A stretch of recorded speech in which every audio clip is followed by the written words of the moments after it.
So let us do 10th math CBSE surface area volume का 13.2 exercise का 6th question. Let's understand the question first. A solid iron pole consists of a cylinder, एक cylinder है, ठीक है, जिसकी height दी हुई है 220 centimetre और बेस का डायमीटर 24 है. तो अगर 24 डायमीटर है तो रेडियस 12 होगा.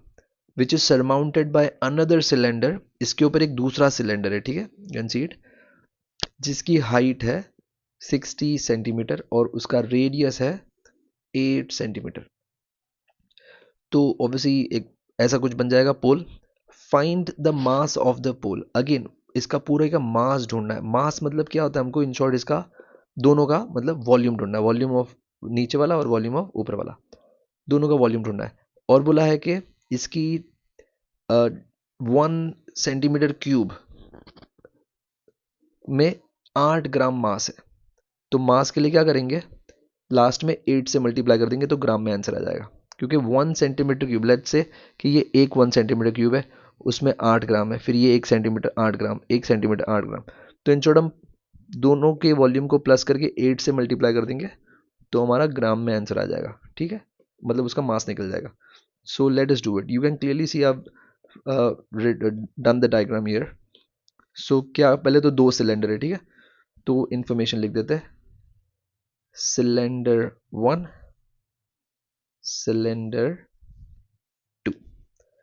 तो फर्स्ट ऑफ ऑल जो नीचे वाला जो सिलेंडर है उसका रेडियस कितना दिया हुआ है, 12 सेंटीमीटर. हमको पढ़ के ये पूरा डायग्राम अच्छे से बनाना है अपने रेफरेंस के लिए.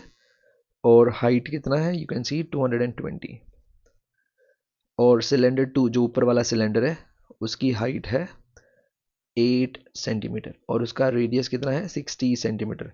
अब देखना है, देखो सब कुछ सेंटीमीटर में ही है, इंक्लूडिंग लास्ट में जो डेंसिटी दी थी उसकी वो भी सेंटीमीटर में, तो कोई कन्वर्जन का प्रॉब्लम नहीं है. तो you have to see the conversion first. अब क्या करेंगे, मास पूछा, मास है ना वॉल्यूम.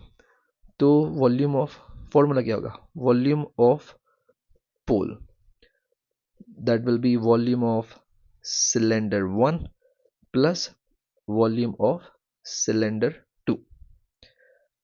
तो वॉल्यूम का फॉर्मूला क्या होता है, pi r square h. Remember यहाँ पे सिर्फ पाई कॉमन निकलेगा क्योंकि दोनों के रेडियस और हाइट अलग अलग है. ठीक है, तो ऑब्वियसली ये मत निकाल देना कॉमन क्योंकि दोनों के रेडियसेस और हाइट्स अलग है. तो सिर्फ पाई कॉमन निकालता हूँ.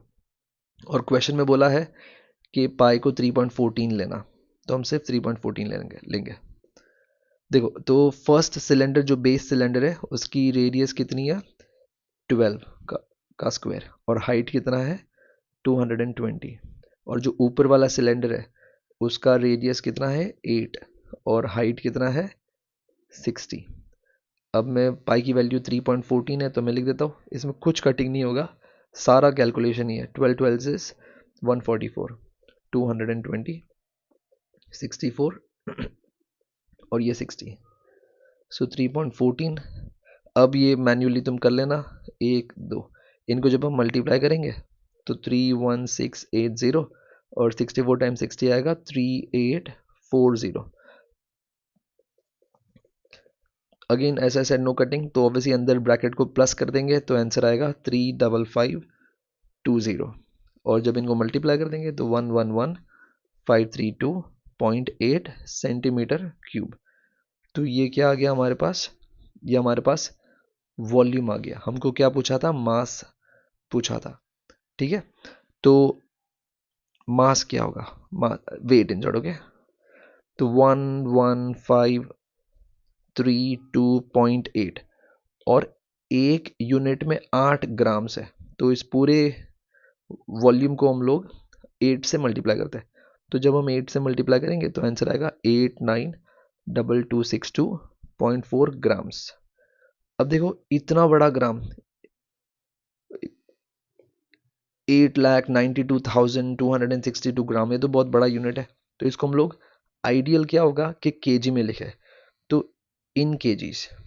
ओके, तो मास इन केजी, केजी में करने के लिए क्या होता है 89226.2.4 को डिवाइड कर देंगे केजी में चेंज करने के लिए 1000 से डिवाइड कर दे, तो ये जो डेसिमल यहाँ पे था ना 1 2 3, यानी यहाँ पे आ जाएगा, ये डेसिमल यहाँ पे आ जाएगा। तो आंसर हो जाएगा 892.2624 kg। तो यहाँ पे क्वेश्चन हो गया कंप्लीट। तो ये है mass of this whole pole, that is 892 kgs, 0.2624 grams। ठीक है, दैट्स इट, थैंक यू।